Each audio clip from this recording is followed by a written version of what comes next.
than that of the pre-crisis year. In 2011, a record 980 million international tourists traveled the world, generating over $1 trillion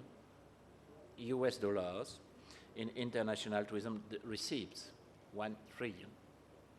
Between January and April 2012, international tourist arrivals worldwide grew over 5%, despite increasing economic uncertainties, to reach 280 million, 15 million more than in the same period of last year.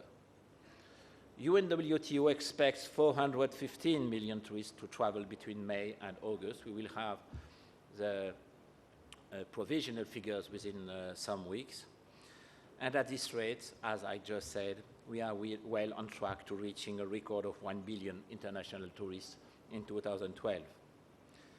Tourism is today a $1 trillion sector and generating job, income, and development for hundreds of millions of people.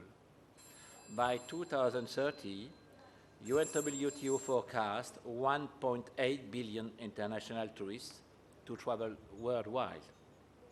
Behind these impressive figures, of course, lies a roaring engine of economic growth, job creation, and development.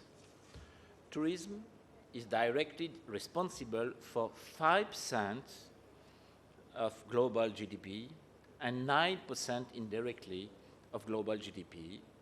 It accounts for 30% of the world's trade in services. It employs 1 out of every 12 people worldwide.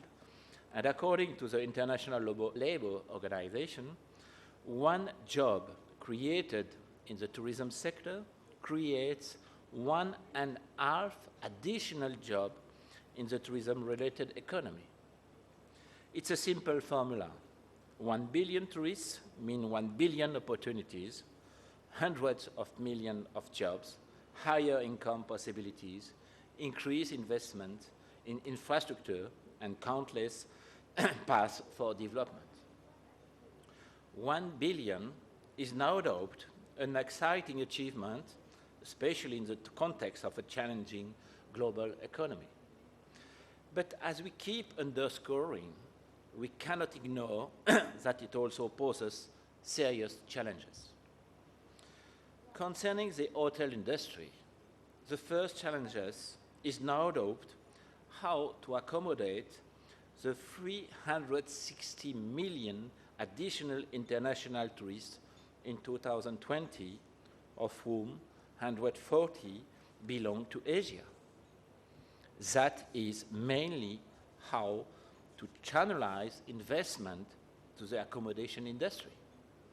This is a question of new economic models for the private companies, of finance and monetary public policy for the public sector and the governments, and also ability to take advantage of new opportunities. The second challenge is closely related to the first one: how to adapt the accommodation industry to the deep diversification of tourism destinations and, on the other hand, of tourism accommodation types, by adapting them both to consumer development requirements. Over the past year, the world has witnessed the spectacular rise of the emerging economies and the shift of power to the east. Tourism has followed the same trend. In the late 80s, emerging economies had a 30% share of international tourist arrivals. By 2011, this share had increased to 47%, and by 2015, emerging economies will receive more international tourist arrivals than advanced economies, and by 2030, their share is expected to reach 58%. To tackle this challenge is mainly a question of, first, imagination, and second, daring from the private sector, and of political will from governments.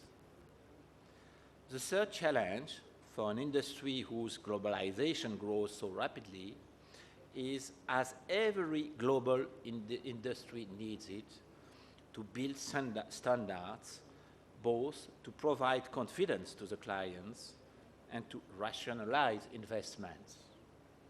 Some associations of hoteliers, I think especially in Europe, in China, and in South America, have recently proposed to establish minimum standards of quality, and this way can indeed be explored. This is a question of organization and close cooperation at the global level between representatives of the hotel industry and of governments. Namely, this is a question of willpower. In a context of an increasingly development of e-techniques, we saw it yesterday, this afternoon, especially concerning the tourism market, the fourth challenge for the hotel industry is probably to establish a clear and stable relationship with their sales companies. I mean, mainly with the e-booking websites. Some representatives of the hotel industry have also recently expressed some concerns and in the same time expressed also proposals in this matter, and they can probably be developed. Last but not least, the last challenge for the hotel industry I would like to mention is to join its voice to those who advocate for facilitating international tourism, and I think especially to the issue of visa delivery simplification. UNWTO, with several major global actors of the tourism industry, is now leading a campaign aiming at fostering governments to tackle their visa policy in order to facilitate international trips. As the Federal Minister of Tourism of India told us yesterday, tourism is now a major issue dealt at the highest level.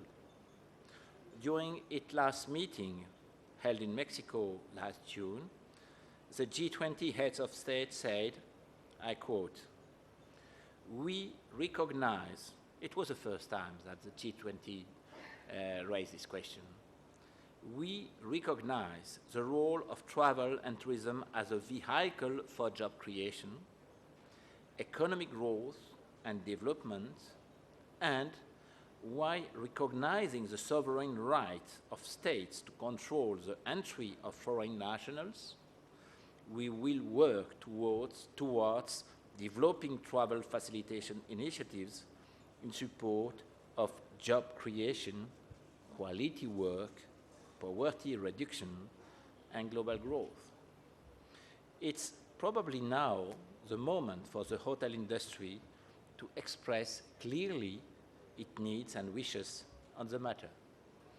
Ladies and gentlemen, let me conclude by expressing how I'm very impressed by the professionalism of your federation and by the enthusiastic atmosphere ruling this meeting in a so marvelous and incredible country which, I'm deeply convinced, will take a prominent place in the global tourism industry within the next year.